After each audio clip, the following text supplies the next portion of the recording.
The Veth Council chamber smelled like burnt copper and something older, something biological. Ambassador Lena Vasquez had been briefed on the smell. She had not been briefed on how it would sit in the back of her throat like a warning. She walked in anyway. The Veth were tall. Not impressive tall, unsettling tall. The kind that made human spines do that little animal calculation, that old mammal math of, can I outrun this thing?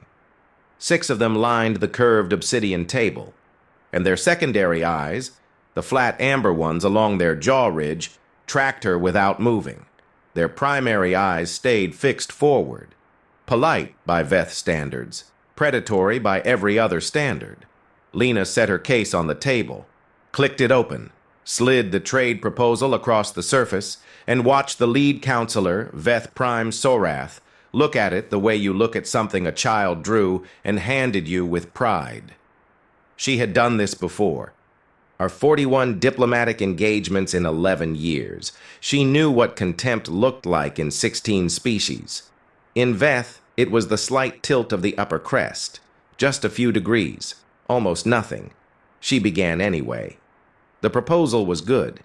She had written it herself over 4 months, with a team of 18, with input from 3 separate xeno-economic models, with her own blood pressure creeping up every time the numbers shifted. And it offered the Veth Consortium preferential access to human biological research, not weapons, not enhancement, not anything on the restricted list, in exchange for release of the 47 sentient beings currently held in Veth labor camps along the Crashian corridor. The Veth called them workers. The galaxy called them slaves. Our Earth called them a diplomatic incident that had been sitting in a committee for 8 months while 47 people worked in mineral extraction under gravity 3 times what their bodies were built for. Lena called them the reason she had not slept a full night in 4 months. Sorath let the proposal sit on the table untouched for a long time. Then he spoke. His translator rendered it in flat, affectless English, the way all Veth translation came through. Scrubbed of tone, scrubbed of nuance, scrubbed of everything that would have told Lena what she needed to know. The humans bring paper to a room where the answer is already decided. She kept her face the way she had trained it, still, interested, professionally warm. Then I'd like to hear the decision, she said. What happened next took 11 seconds. She counted them later, replaying the footage, trying to find the moment she could have moved differently. The 2 guards who had been standing at the chamber doors, Veth security, approved per protocol, standard procedure, stepped forward simultaneously. Sorath's crest lifted, not tilted. Lifted. That was a different signal entirely. The case was taken from the table. Her comm was taken from her wrist. The proposal, the 4 months, the 18 people, the xeno-economic models, all of it slid into a Veth security bin and sealed. The ambassador of Earth, Sorath said, through the flat translator voice, will remain as guarantee of Earth's cooperation in renegotiating the Crassian labor agreements on Veth terms. Lena looked at him. She looked at the guards. She looked at the sealed bin containing everything she had built. She said very quietly, "You understand what you're doing." It was not a question. It did not need to be. "We understand Earth," Sorath said. "You send diplomats. You write proposals. You sit in committees. You are a young species with soft politics and good intentions." The translator rendered it all in the same dead tone. "You will negotiate. You always negotiate." They put her in a room, clean by captivity standards, climate-controlled, adequate light, a sleeping surface, not cruel, not comfortable, exactly calibrated to say we are not barbarians, we are simply holding you until you are useful. She sat on the sleeping surface and did not panic. She had a window, well, not to outside, to a display showing Veth architectural feed, probably to remind her where she was.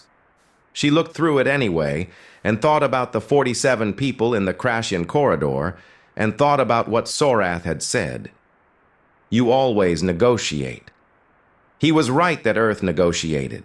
He was right that they sent diplomats, wrote proposals, sat in committees. He understood that part of humanity with extraordinary accuracy. He did not understand the other part. Nobody ever did. Until they needed to. Back on Earth, the alert hit the diplomatic security desk at 14:32 Greenwich Mean Time.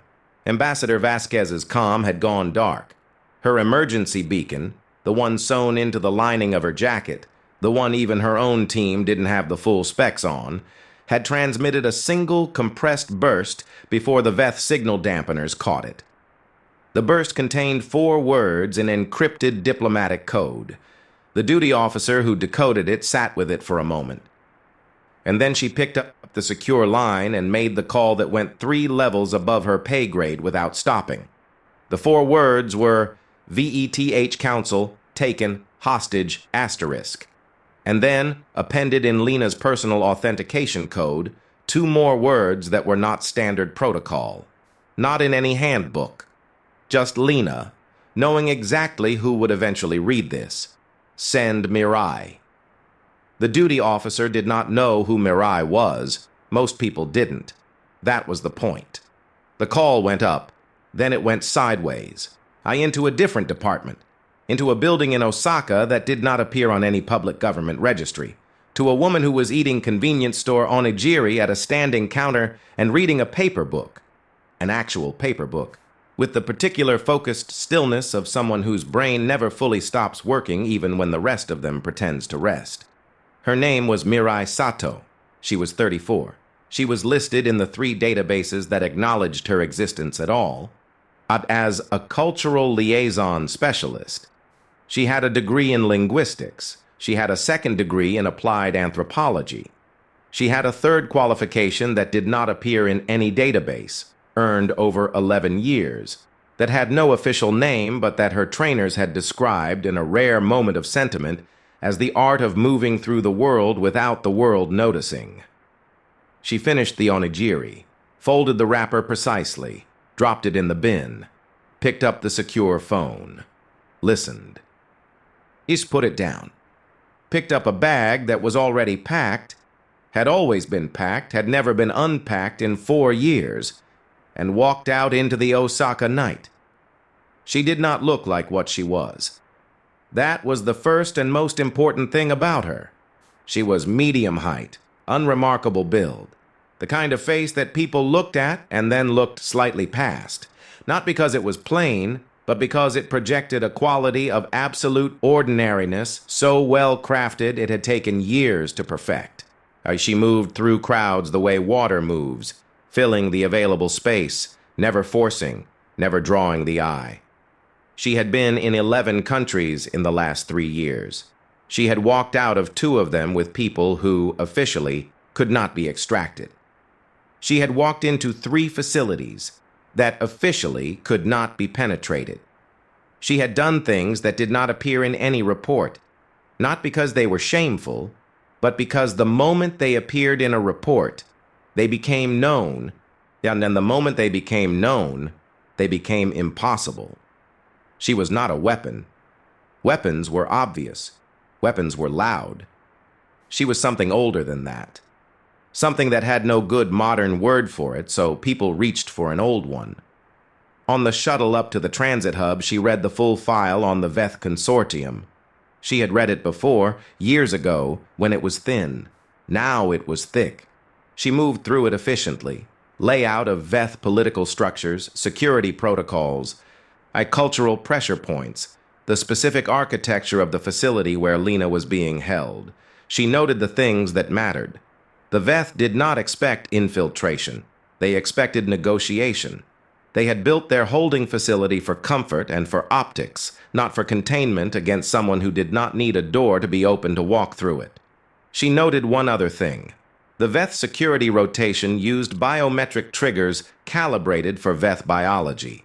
It was a common mistake. Species designing security around themselves. She had exploited it before. Different species, same arrogance. She closed the file, looked out the shuttle window at the dark between stars. Thought about Lena Vasquez sitting in a room on a Veth station, calm, contained, waiting, having done the thing good diplomats always did in impossible situations, buying time. Lena did not know exactly what would happen next. She knew Earth would respond, and she knew that response would not look like what the Veth expected. She had worked with Mirai once. 3 years ago, on a situation that also did not appear in any file. She had seen what the response looked like. She pulled her knees up on the sleeping surface and allowed herself, in the privacy of a monitored room where the Veth would see nothing useful in her stillness. One small thing. She allowed herself to almost smile. Sorath thought he understood Earth, that he had studied their committees, their proposals, their careful, patient diplomacy. He had looked at the whole visible surface of humanity and drawn conclusions. He had no idea there was anything underneath it. Mirai's shuttle docked at the transit hub at 0300 station time. She had already memorized 3 separate routes into the Veth facility. She had already identified the 2 points in the security rotation where the coverage had a gap of 40 seconds. And she had already run the cultural analysis on how Veth guards behaved during routine shift change. The micro-relaxation, the social exchange, the 3-second window where all attention moved sideways. She shouldered her bag. 47 people in the Crassian corridor, 1 diplomat in a clean room calibrated for optics. 40 seconds, 3 seconds, 1 woman. She walked into the station. Nobody looked at her. That was the whole point. The Veth station was called Sorath 9, and named after a dead counselor's lineage, which was the Veth way of saying this matters to us. This is ours. It sat at the edge of the Crassian corridor like a knuckle on a fist, dense, functional, not built for beauty, built to process. Ships came in with cargo. Ships left with cargo. The cargo breathed sometimes. That was not considered remarkable by the people running the manifest. Mirai had been on stations like this before. The species changed. The architecture changed. The fundamental logic of the place never did. A place built on the premise that some lives were operational and some lives were inventory. It always had the same smell under the surface smell. Same efficiency. Same careful, ordinary rhythm that kept everyone from looking too hard at what was actually happening. She moved through the docking ring in a technician's maintenance uniform she had sourced from a supply locker in the transit hub, using a key card that had belonged to a Veth contractor who had reported it lost 6 months ago. The card had never been deactivated. Bureaucratic gap. She had been looking for one. There was always one. She had been on the station for 40 minutes. But she had already identified 7 of the 9 security cameras in the eastern ring and mapped the 2 dead-angle paths between them. She had clocked the guard rotation on sub-level 3, Veth standard, 4-hour cycles, the changeover happening with a cultural precision that bordered on ritual. Veth liked ritual. It was a vulnerability. Ritual made behavior predictable. Predictable behavior made gaps. She found the first gap at 0412. It was not dramatic. And it was not a sprint through the shadows moment. It was 38 seconds of a guard whose attention moved to the shift change greeting exchange. A Veth formality. Something between a salute and a family acknowledgement. Something that required, for exactly 38 seconds, all social focus to move sideways and inward. She walked through it the way you walk through a door someone else is holding open. On the other side was a service corridor. She moved along it. The maintenance uniform read correctly to the passive scanners. Veth biometric triggers calibrated to flag non-Veth biology only when it moved with purposeful directional intent toward secured areas. The key was how you moved. She had spent 11 years learning how to move like someone who belonged somewhere. It was less about disguise and more about conviction. The body communicates certainty. Certainty communicates authorization. Authorization communicates to every passive scanner and every board guard that there is nothing here requiring attention. Sub-level 4. The diplomatic holding section. She paused at the junction, listened, counted the atmospheric processor cycles. Veth facilities ran them on a 30-second rhythm. The vibration in the floor was slightly different between cycles. She had noticed it on her way in. Everything that was built to be invisible had a pattern if you looked long enough. She moved in a processor trough. 8 seconds of slightly elevated ambient noise. The door to Lena's room was keyed to Veth biometric command, which meant a command-level guard had to authorize opening from outside. It was designed to be impenetrable from the outside without authorization. It was not designed to account for someone getting inside the authorization system. She did not pick the lock. She did not hack the system. No devices, no hardware, nothing that left a signal trace. She found the junction panel for the sub-level's environmental controls 12 meters down the corridor, opened it with the contractor keycard, and made a single adjustment to the atmospheric cycling sequence. A specific sequence, one that Veth environmental engineers had documented as a manual override trigger in the maintenance protocol, because every automated system needed a manual override, and every manual override needed a code. And the code was in the maintenance documentation that the lost keycard gave her access to. The door opened, not violently, calmly. The way doors open when authorized. She stepped through and closed it behind her. Lena Vasquez was sitting upright on the sleeping surface with her hands folded in her lap, looking at the architectural display like she was studying it for content. She had not been sleeping. She had been waiting. She looked at Mirai the way someone looks at a thing they were told to expect, but still finds slightly unreal when it actually arrives. "Took you 40 minutes, Lena said. 43. I stopped to read their maintenance logs. A beat. Find anything useful? The Crassian facility uses the same environmental control architecture, different contractor, same base system." Mirai set her bag on the floor and crouched to open it. "Same override codes." Lena looked at her for a moment, and then looked at the bag. "You're not just here for me. I'm here for 48 people. There are 47 in the... You're the 48th. Lena was quiet. She had 4 months of controlled, professional, painstakingly maintained composure behind her, and she kept it now, but Mirai saw the thing that happened in the set of her jaw. Not relief. Something that had been wound very tight and had moved just slightly, a fraction of a degree. She didn't name it. Neither did Lena. And they moved. This was the part that people who only knew the diplomatic version of Earth never understood. The committee phase, the proposal phase, the long, careful, patient, multilateral negotiation phase, that was all real.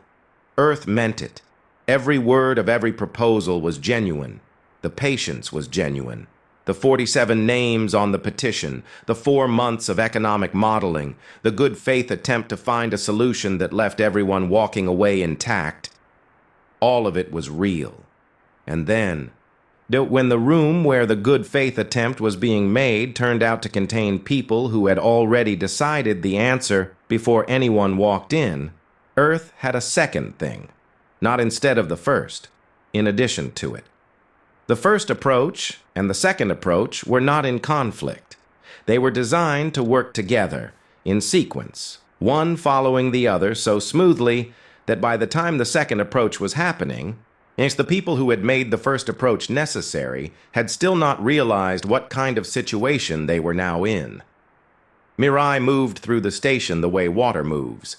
Lena moved behind her and matched her rhythm with the focused adaptability of someone who had spent 11 years in high-stakes rooms and knew how to follow a lead without telegraphing it. They did not run. Running was for people who had lost control of the situation. They had not lost control of the situation. Sub-level 3. The service elevator. The maintenance contractor clearance. It was the guard at sub-level 2 who looked at them too long. Not long enough to act. Long enough to be a variable. Mirai saw him clock the movement. Saw the secondary eyes shift. That amber flat gaze that tracked independent of conscious thought. She did not speed up. She turned, looked directly at the guard with the particular expression that she had calibrated over years to read as authorized and busy and faintly annoyed at being looked at, and kept moving. He let them pass. On the other side of the door, Lena exhaled once, quietly, through her nose. "Do they teach that look at Diplomat school?" Lena asked. "Different school." They reached the docking ring at 0501. The ship Mirai had arranged was not a human vessel. Too recognizable, too visible. It was a Crassian freight carrier, registered to a trading consortium that did not technically exist, crewed by two people who also did not technically exist, who nodded at Mirai with the particular economy of people who communicated in absolute minimum units and expected the same in return. They were in transit in 11 minutes. Lena sat in the freight hold on a cargo restraint that was not built for human ergonomics and looked at the wall and did the thing she had not let herself do in the holding room. She let her hands shake, just for a moment. She looked at them shaking and noted it, clinically, the way you note a thing that is happening in your body and then decide whether it requires your attention. She decided it did not. She folded her hands back together. "The 47, she said. "The Crassian corridor." "Next," Mirai said. "You have a plan." "I have the override codes and a maintenance contractor clearance, and 3 hours before the Veth station realizes you're gone." "That's not a plan. It's the beginning of one." The thing about the Veth was that they had made a specific kind of mistake. Not a stupid mistake. They were not stupid. A limited one. They had studied Earth's surface and drawn accurate conclusions about Earth's surface. And they had seen 41 diplomatic engagements, proposals, committees, the long, patient machinery of human multilateral cooperation, and they had concluded that this machinery was the whole of what Earth was. The complete picture. It was an easy mistake to make. Earth had spent a long time in its history hiding the second thing, folding it down, getting very good at not leading with it, at not using it unless the surface machinery had been genuinely, exhaustively attempted and had genuinely, exhaustively failed. Sorath had given a speech about soft politics and good intentions. He had not been wrong about those things. He had simply not considered that soft politics and good intentions could coexist in the same species, on the same planet, in the same government, with people like Mirai Sato. The Crassian facility appeared on the freight carrier's scanner at 0612. Mirai looked at the readout. Found the environmental system signature. Same base architecture, same contractor, and same override logic. She found the shift rotation in the traffic data, the service schedule, the gap in the coverage.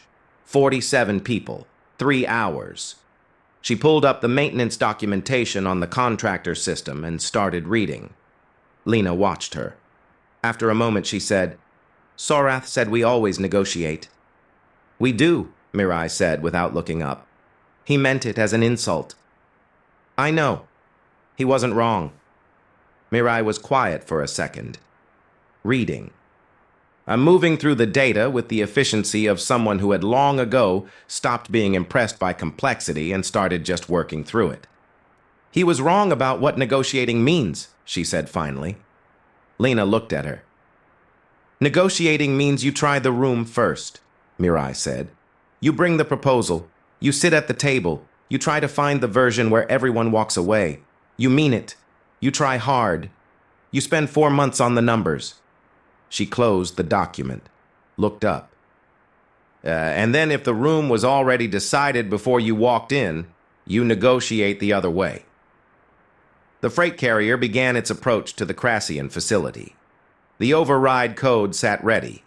The gap in the rotation was in 41 minutes. Nobody on the facility was looking at them. Nobody on the facility was expecting anything except a freight carrier, a maintenance log, a shift change, an ordinary morning. That was the whole point. The Crassian facility was not designed for cruelty. And that was the worst thing about it. It was designed for efficiency, and efficiency had done the same work that cruelty would have done, tidier and cheaper, and with better quarterly numbers. The 47 were housed in quarters that met the minimum survivable standard: atmosphere breathable, temperature within functional range, caloric intake sufficient to maintain work output. Every decision was economic. Every misery was a byproduct, not a feature, which somehow made it harder to look at. Mirai had seen places like this before. She had stopped letting them change her face. You needed your face for work. The freight carrier settled into the service dock at 0651. Maintenance arrival. The manifest showed atmospheric filter replacements for sub-level processing units. The manifest was real. There were actual filter units in the hold, sourced the previous night, because fake manifests got inspected, and real manifests with minor discrepancies moved through on momentum. And the filter delivery would take place, after everything else. The dock officer was a Veth contract employee, lower caste, the kind of work that went to people who needed the income more than they needed to think about what the facility processed. He scanned the manifest with the focused disinterest of someone who had scanned 1,000 manifests and found nothing interesting in any of them. His amber secondary eyes tracked Mirai and Lena and the two crew members with that passive independent sweep. Mirai had dressed them all in maintenance contractor grays, same contractor as the environmental system. She had found a reference image in the documentation. The logos matched. The collar configurations matched.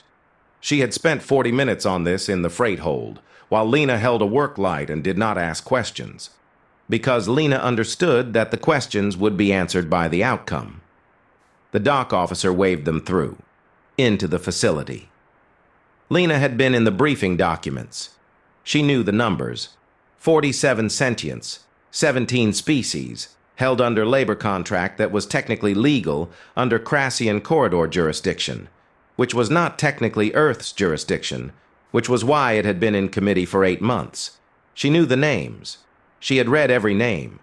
She had the economic models, the human rights impact assessments, the 7 different legal frameworks through which Earth's diplomats had attempted to establish standing for intervention. She was not prepared for the smell. It was not dramatic, not chemical, not anything you could point to. It was the smell of a large number of people in a space that wasn't made for them, living on the minimum survivable standard for a long time. It sat in the recycled air with a particular density. Lena knew it from refugee assessments, from disaster response documentation, from the case files that came with photographs, and she always looked at the photographs because she believed in looking at the things that were easy not to look at. She kept her face the way Mirai had kept hers. Still. Working. The environmental control junction for this sublevel was behind a maintenance panel 17 meters from the dock entry. Mirai went to it with the stride of someone who knew exactly where she was going, because she had memorized the facility schematic 3 times at different levels of detail and could reproduce any section of it from memory. She opened the panel. The system was the same base architecture as Sorath 9. She had the override codes on a physical paper note in her breast pocket. No electronic trace, nothing to ping a scanner, and she worked through the sequence. And the facility was built to hold people inside specific zones using automated lock protocols keyed to their work band frequencies. The bands were the leash. The environmental override sequence didn't break the bands. It did something quieter. It reclassified the zone perimeters in the system's own logic, expanding them, folding them into each other, until the locks were still technically active, but the zones had been redefined to encompass the entire facility, and then the dock. On paper, nobody had escaped. The system showed no breach. The system showed everyone still within their authorized zones. The zones now included the freight carrier. It took 4 minutes. 4 minutes in which Lena stood in the corridor and watched the maintenance uniform make her invisible. Watched the facility move around her with its efficient morning rhythm. that watched people who were moving from sleep quarters to workstations with the careful, contained exhaustion of people who had learned not to show more than that. And she held very still on the outside and did not hold still at all on the inside, and focused, with the trained discipline of 11 years, on the task rather than the feeling. Mirai came back from the junction panel, looked at the two crew members. A nod. They separated. Two directions. I'm moving through the facility in maintenance contractor grays, with that quality of authorized and busy, to the two housing sub-level entry points. Mirai and Lena took the third. The first person they encountered in the housing sub-level was a Thorali, one of the species from the outer reaches, cobalt-scaled, built low to the ground, with a physiology that took the wrong gravity worst of all. She was awake. She had been awake, by the look of her, for longer than the sleep cycle accounted for. She looked at the maintenance uniforms the way people who have been in a situation for a long time look at new variables. Not with hope, because hope was a resource you managed carefully when it kept not paying out. With assessment. Mirai held up the contractor badge and then, beside it, a single item she had taken from her bag. A folded card. She unfolded it. 4 lines of Thorali script, written in her own hand, like in a dialect she had learned for a different mission 3 years ago and retained because she retained everything she learned. She had written it that morning in the freight hold. It said, "Work band override in progress. Service dock. Freight carrier. Now." The Thorali looked at it, looked at Mirai, looked at Lena. She turned and went back into the housing sub-level and said something Mirai did not catch at this distance, in Thorali. And there was a sound. The sound of a large number of people who had been doing the thing of getting through the day, stopping that thing and doing something else instead. They moved fast. Not running. Running was noise and noise was guards, but with a contained urgency that had a shape. They had, most of them, been waiting for exactly this kind of variable. When it arrived, they knew what to do with it. 17 species, 47 people, moving through a facility where the zone perimeters had been quietly reclassified, where the work band locks said authorized to every passive scanner, where the guards at the perimeter were watching for the specific signal that said breach and not getting it. They reached the dock in 7 minutes. The dock officer was in his control station with his back to them, processing the next arrival in the queue. Mirai looked at the crew member nearest to her. The crew member walked to the control station and had a quiet technical conversation with the dock officer about the filter unit delivery specifications, a conversation that required the dock officer's full attention and required him to pull up the manifest on his console and was going to require another 3 minutes minimum. 3 minutes. They loaded. It was not graceful. The freight hold was not built for 47 people and 4 crew plus Lena and Mirai, and some of them needed help moving, because the wrong gravity had been doing its patient work on Thorali joints and crash and breathing capacity, and the particular structural requirements of species that had not evolved for this. Lena was lifting and steadying and moving with her diplomat's composure wrapped around a physical urgency that had no good word for it. She did not name it. The last person was aboard at 0712. Mirai looked back once at the facility the way she always looked back once, and for the same reason she had always looked at the photographs. Because looking at the thing was how you made sure you understood what you had walked into, what it had cost, what it meant. Then she walked onto the carrier and sealed the dock. They were in transit at 0714.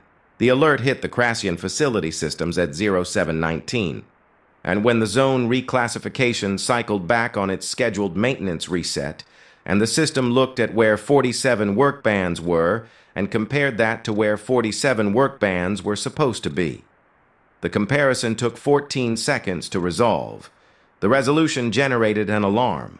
They were 11 minutes from the corridor boundary. The 2 Veth security ships that launched from the facility's dock were fast.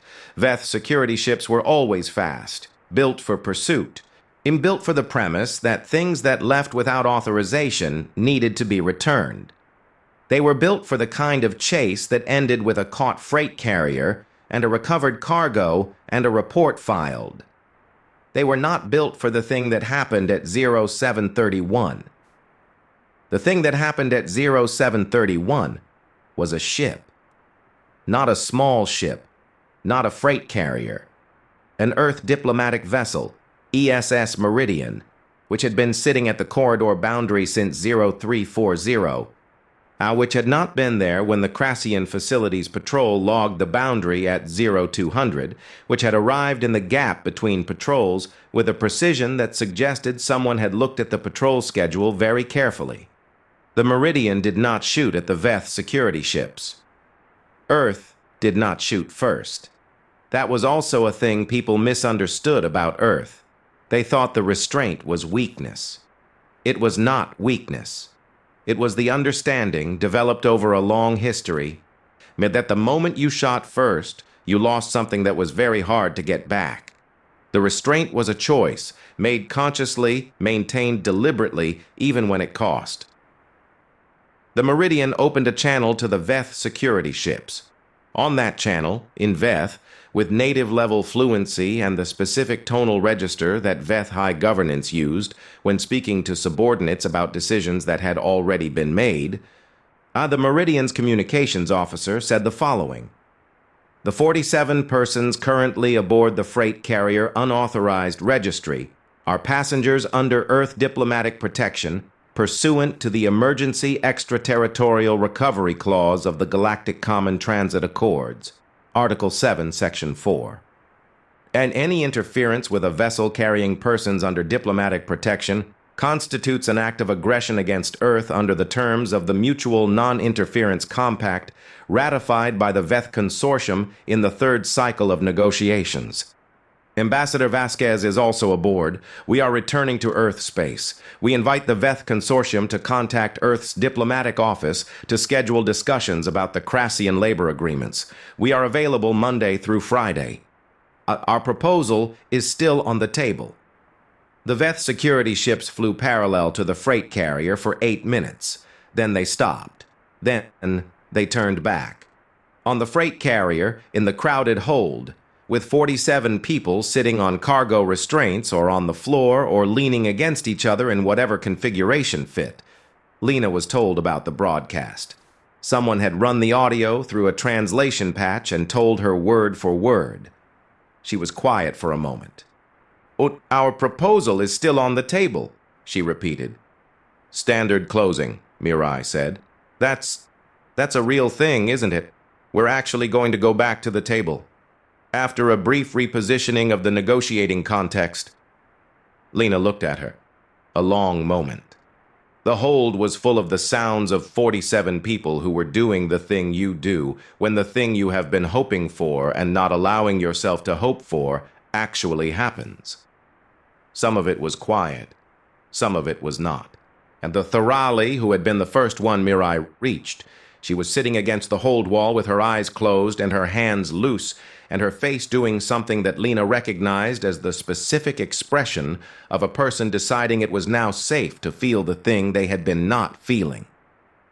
You planned all of this, Lena said. Both parts. The diplomatic proposal was genuine, Mirai said. It was always genuine. I know.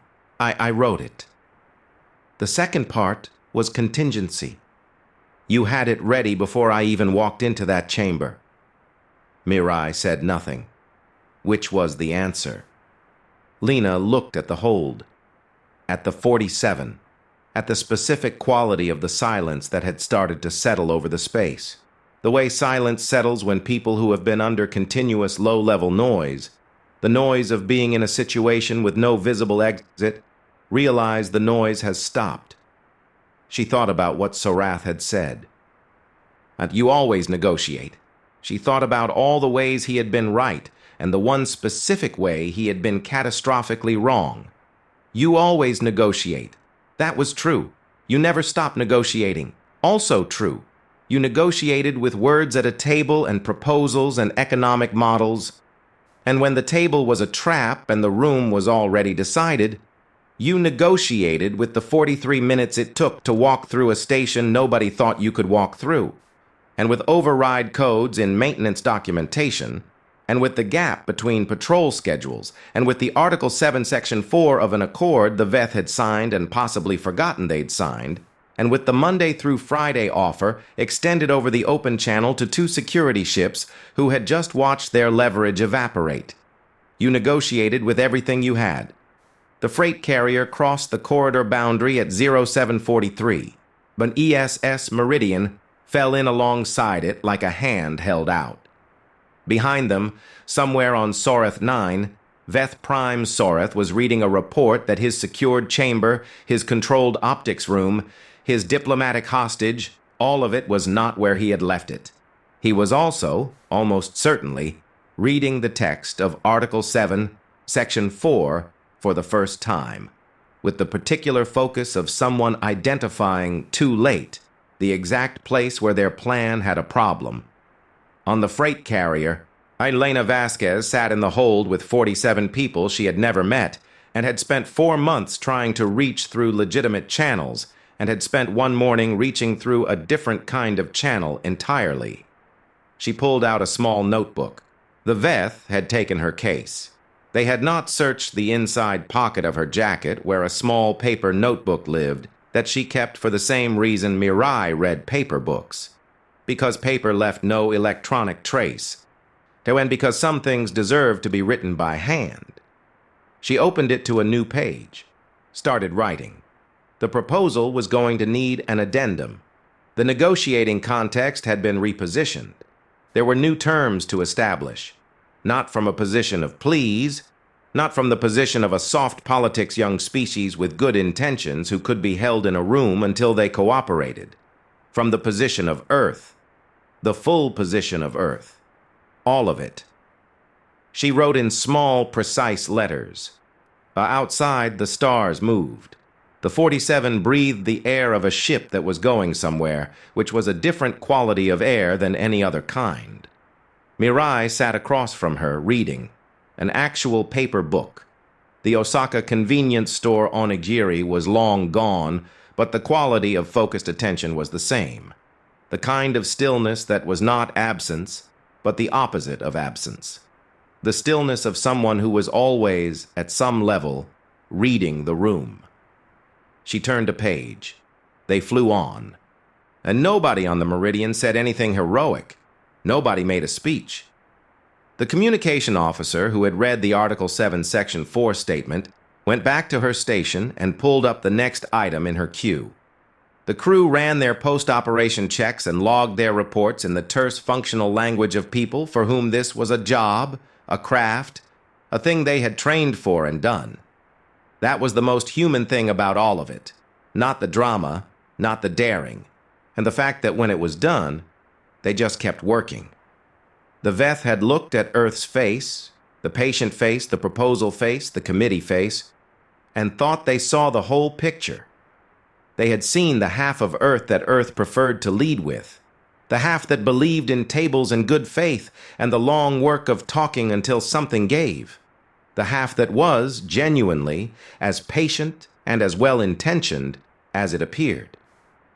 They had not seen the other half, and the half that had been there since before the committee rooms, since before the proposals, since long before Earth had learned to project the particular quality of civilized restraint that made the galaxy underestimate it. The half that was old, that was patient in a different way. That knew how to move through a room without the room noticing. So that had Article 7, Section 4 memorized before the mission launched, and a freight carrier prepositioned, and a diplomat who had written "Send Mirai" in a compressed burst because she knew that Earth's second language was one that did not require a translator. The Meridian jumped to FTL at 0801.